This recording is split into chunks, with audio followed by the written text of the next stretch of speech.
اینجا ما در تولید تار، بوری های پلاستیکی، البته 110 خط تولید در بخش بوری و 3 خط تولید در بخش تار داره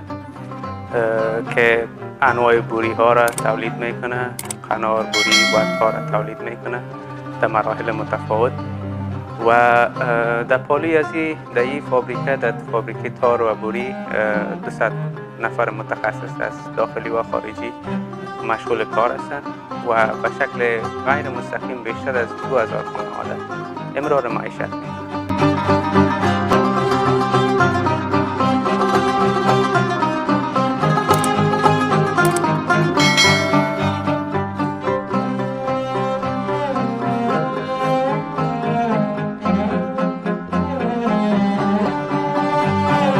زمانی که ما اگر بخوایم که اقتصاد ما مرفع شود، اقتصاد ما بالا شود، باید سرمایه گذارای ما در مملکت خود ما، در کشور خود ما سرمایه گذاری کنه تا که هم شغل کاری بر مردم ایجاد شود و هم اقتصاد ما بالا بره.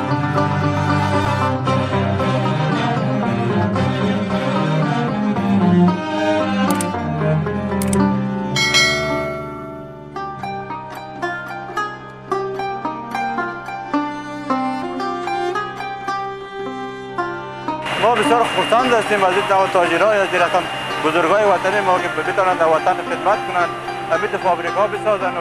جوانا بدون مصروف باشند و نشود که از وطن فرار بکنند و از وطن بیرون بره به خاطر کار.